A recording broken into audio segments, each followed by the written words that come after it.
Welcome to the Raven Space on YouTube. My name is Jason, and this is Raven Space Daily, where we talk about the Baltimore Ravens every single day. Thank you guys so much for joining us. If you're not subscribed, please subscribe for more great Baltimore Ravens content. We'll hop right into our 3 news stories of the day. Thank you guys so much, and we'll get started. So the first news story of the day comes from ESPN, and it talks about the undrafted free agents to watch.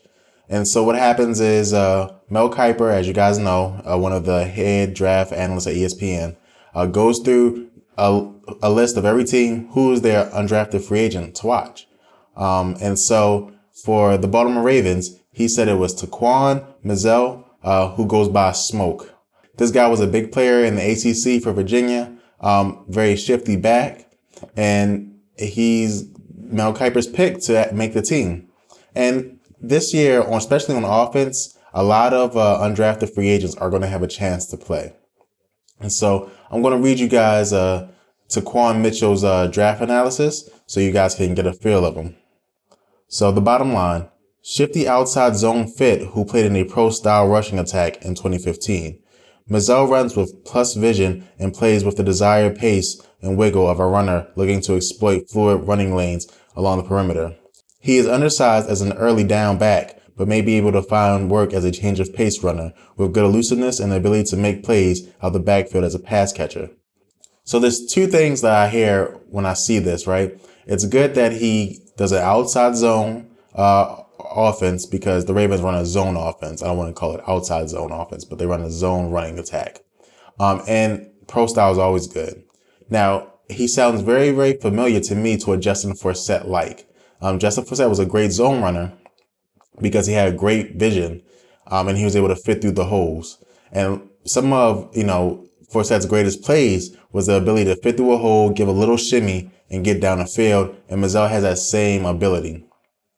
And so I think that Mizzell does have a shot at making the team.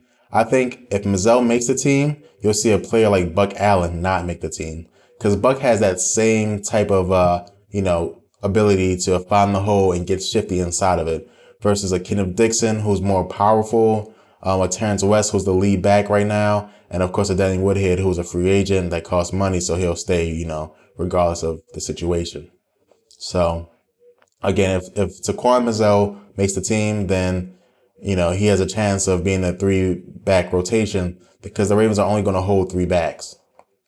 And so right now, my prediction would be Danny Woodhead, Dixon, and West. But again, with Dixon having trouble, that could be switched up because he won't be here for the first 4 games.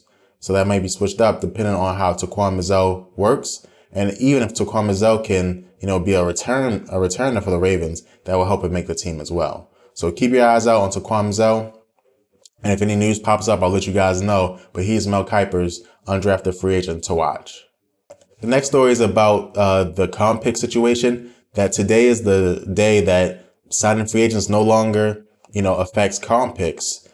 Because of that, the Ravens are going to go shopping. They're going to find some players that they want to take. And so there's 3 players that are on my radar that the Ravens may sign in the next week or so.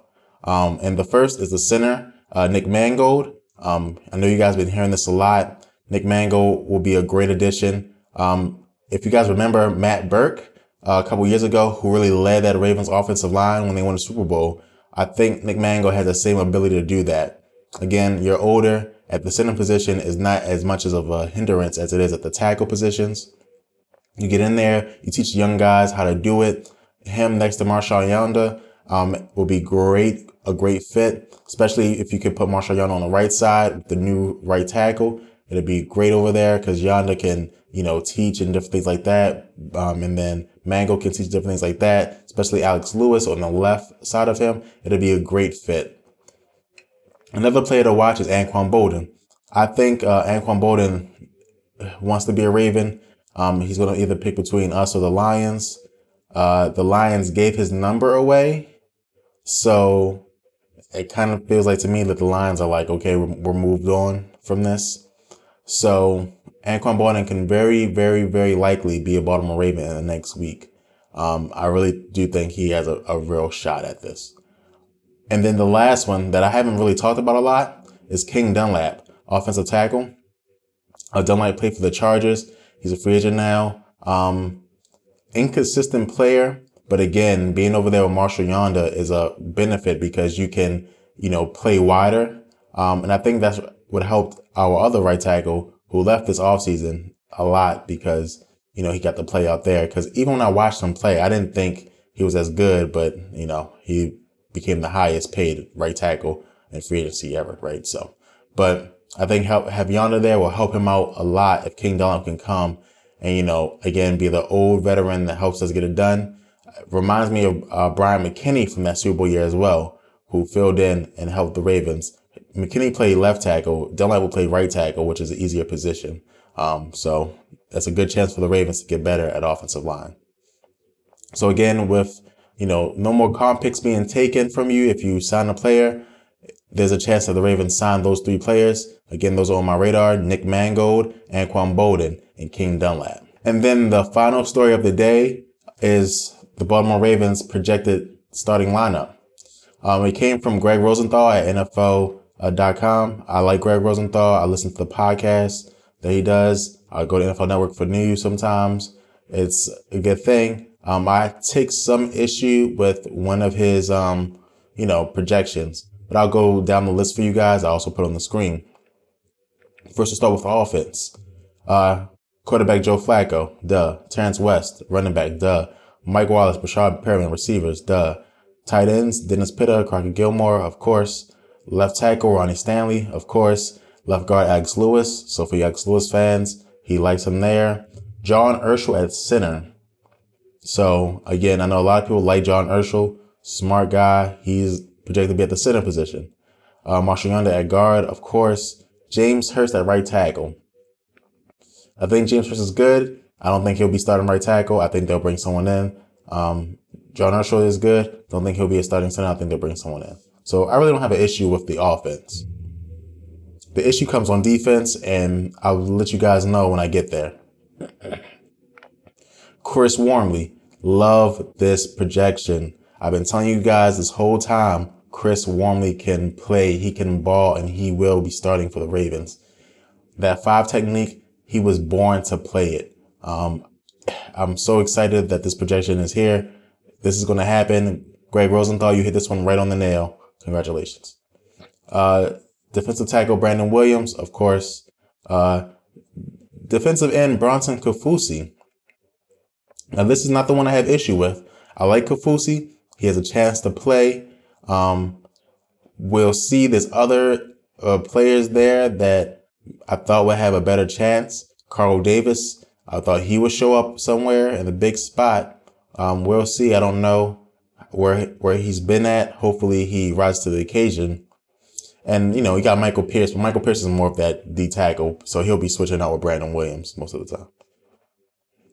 You got outside linebacker Terrell Suggs, of course. Inside linebacker CJ Mosley, of course. And here's my problem. Outside linebacker Albert McClellan. I do not think Albert McClellan can play at the highest levels. Just been watching him. Great special teams guy. I go to Ravens games in person, season ticket holder. Every time I watch the Ravens play and he's on the field, I think he is the worst player on the field. I really do. I remember when Zach Orr was a new player and I saw in the preseason Zach Orr on the field versus Albert McClellan on the field, night and day difference. You could tell Zach Orr was going to be a good player. Even if he's not a great player, he's going to be productive for the Ravens. I hope Albert McClellan is not here. I would rather take anyone over than Albert McClellan. I just can't see him making an impact for the team. Really, not at all. Correa, I would like to see here. I think Greg Rosenthal got this one wrong. I think Correa would have been a better fit there. I don't know why he says outside linebacker.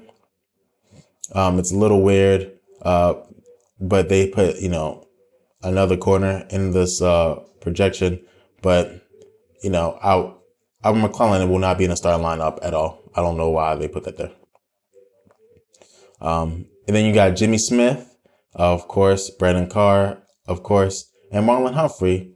I don't like that. Where's Tavon Young? Where is Tavon? Tavon Young is going to be a great player for us. And I think when Brandon Carr retires, I would have a serious consideration about putting Tavon Young in that spot, and letting Marlon Humphrey sit for another year. Not retires, but I don't know if Brandon Carr's going to be here past this season. If he's here for 2 seasons, then Marlon will be ready to take that spot. But I think if you just think Tavon Young's a good slot corner, you're mistaken. He was great everywhere last year, and I think that we're not giving him a chance to ball, which I don't like that. And then you have Eric Weddle, of course, and Tony Jefferson, of course. So again, not a lot of issues. I love the Chris Wormley projection here. I don't like the Albert McClellan projection at all. But you know, this is just projection, and the Marlon Humphrey projection there, and not, Tavon Young, worries me a little bit. So let me know if you have a problem with anything on this list, guys. And that's the stories for today. Again, I want to let you guys know that starting on Monday, we're going to be doing a mailbag question at the end of every episode. So please start sending in questions to theravensspace@gmail.com. Please, please, please, please, please. I appreciate it. I'll answer all the questions. We'll still be doing mailbags on Mondays, but I also want to do this as well. Thank you guys so much for watching. Please subscribe, like, and comment below. I answer as many comments as I can. For you guys who've commented in the past, please comment again. If you haven't commented yet, comment. Let me know how you feel. So thank you guys so much, and go Ravens.